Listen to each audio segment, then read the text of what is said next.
Hi friends, అందరికీ నమస్కారం. నేను మీ సుకేష్ పాల్. ఈరోజు మన వీడియోలో టెట్ డిఎస్సిలో భాగంగా కథా సాహిత్యం నుండి కొన్ని ఇంపార్టెంట్ బిట్స్ మనం తెలుసుకుందాం. ప్రతి సంవత్సరం కూడా కథా సాహిత్యం మీద, కథా ప్రక్రియ మీద కంపల్సరీగా మనకి బిట్స్ అనేటువంటివి వస్తూ ఉన్నాయి. ఈరోజు కథ అంటే ఏంటి, కథకు సంబంధించినటువంటి సమాచారం తెలుసుకుంటూ ఇందులో ప్రధానమైనటువంటి బిట్స్ని మనం ఈరోజు డిస్కస్ చేయబోతున్నాం. కాబట్టి ఈ వీడియో చివరి వరకు చూడండి. ఆలస్యం చేయకుండా వీడియో స్టార్ట్ చేద్దాం.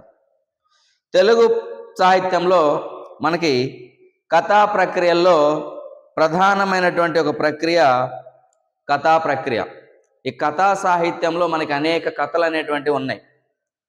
ఇక్కడ సంస్కృతంలో కథా సాహిత్యం ఉంది, అలాగే తెలుగులో కథా సాహిత్యం ఉంది. అసలు ఇక్కడ ముందు మనకి కథ అనేటువంటి ఈ పదం ఎలా పుట్టిందో చూద్దాం. కథ అనేటువంటి ఈ పదము కత్ అనేటువంటి సంస్కృత ధాతువు నుండి పదం అనేటువంటిది పుట్టింది. కథ అనేటువంటి పదము కత్ అనేటువంటి సంస్కృత ధాతువు నుండి పుట్టింది. ఇక్కడ కథ అంటే చెప్పుట, సంభాషించుట అనేటువంటి అర్థాలు ఉన్నాయి. కథకి చెప్పుట, అలాగే సంభాషించుట అనేటువంటి అర్థాలు ఉన్నాయి. కొంతమంది అయితే సంస్కృతం నుండే కథ పుట్టిందని, కొంతకాలం కొంతమంది చెప్పినా అది వీగిపోయింది. అంటే అది సరిగా ఎవరు కూడా దాన్ని ప్రాధాన్యంలోకి తీసుకోలేదన్నమాట. ఇక్కడ కథని మనం ఆంగ్లంలో స్టోరీ అంటాం. కథని ఆంగ్లంలో ఏమంటామంటే స్టోరీ అంటాం. అలాగే కథని నేడు కథ, కథానిక, కథ, కథానిక అనేటువంటి పర్యాయ పదాలుగా కూడా మారిపోయింది. కథ అనేటువంటి పదము కథ, కథానిక అనేటువంటి పర్యాయ పదాలుగా ఇక్కడ మారిపోయింది. ఇక్కడ మనకి తెలుగు సాహిత్యంలో అనేక కథలు అనేటువంటివి మనకు ఉన్నాయి. అటువంటి కథల మీద మనకి ఇంపార్టెంట్ బిట్స్ కూడా మనకి ప్రతి సంవత్సరం కూడా అడుగుతున్నారు. కాబట్టి ఇక్కడ చూడండి, కథ అనేది ఇంగ్లీష్లో గల షార్ట్ స్టోరీకి సమానార్థక పదంగా వాడబడుతుంది. స్టోరీని కథ అంటాం, లేకపోతే షార్ట్ స్టోరీ అంటాం ఆంగ్లంలో. సంస్కృతంలో ప్రాచీన సాహిత్యంలో గల కథలు వేరు, కథా సాహిత్యం అన్నప్పుడు కథలు వేరు. తెలుగు కథ దశ దిశలా విస్తరిల్లుతుంది ఈరోజు. అంటే పాశ్చాత్య ప్రభావంతో పుట్టి ఇప్పుడు అసలైన తెలుగు కథగా మారింది. పాశ్చాత్య ప్రభావము అంటే ఇది బయట దేశాల్లో ఈ కథ అనేటువంటిది పుట్టి ఈరోజు మనకి తెలుగులో ఒక సుస్థిర స్థానం సంపాదించుకుంది ఈ కథ ఒక ప్రక్రియ. అసలు కథ అంటే ఏంటంటే తెలుసా, ఒక వ్యక్తి జీవితంలో జరిగినటువంటి సన్నివేశాన్ని కానీ సంఘటనలు కానీ తీసుకొని దానిని కళాత్మకంగా చిత్రింపజేసేదే కథ. ఇక్కడ కథ యొక్క ప్రధాన లక్షణం ఏంటంటే క్లుప్తత. కథ యొక్క ప్రధాన లక్షణం క్లుప్తత. అంటే ఇంత పెద్ద విషయాన్ని కుదించి చెప్పేటువంటిదే కథ అన్నమాట.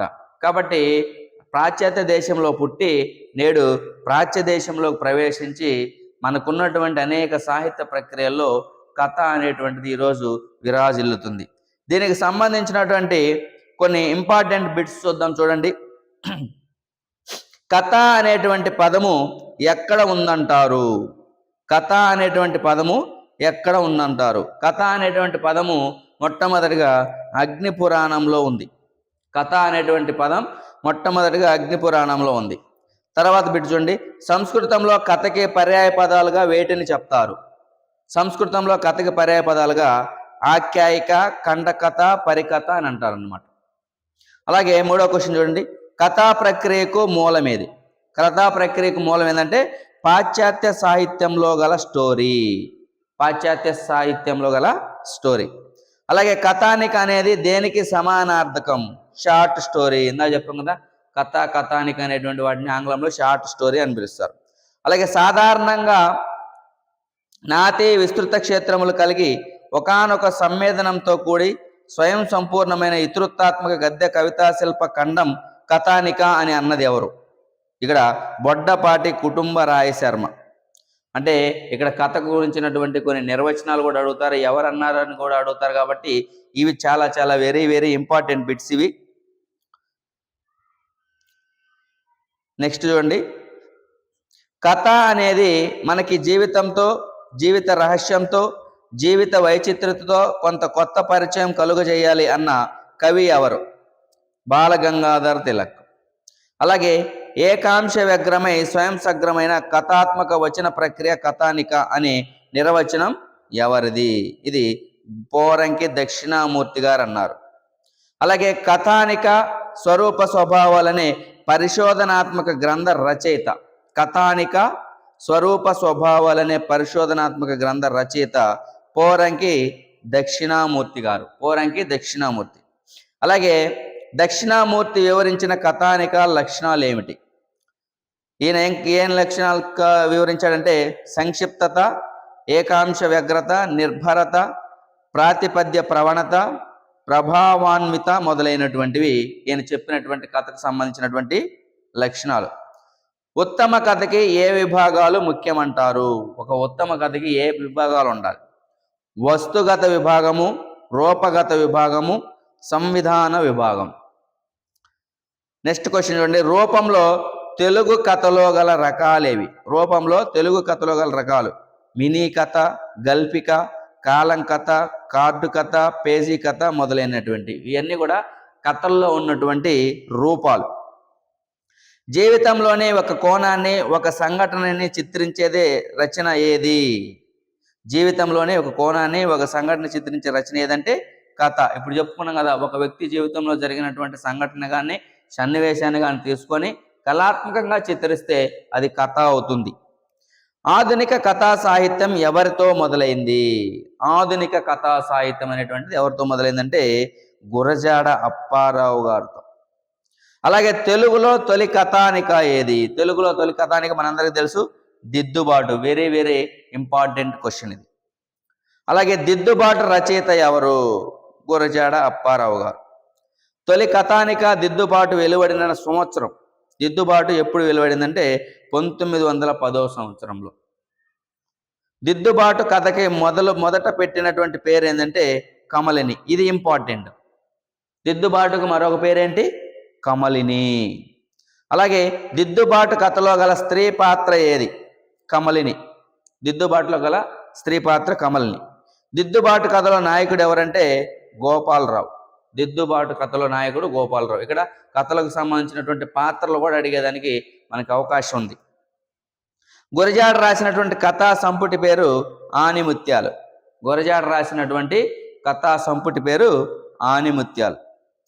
మీ పేరేమిటి పెద్ద మసీదు వంటి కథలు రాసింది ఎవరు?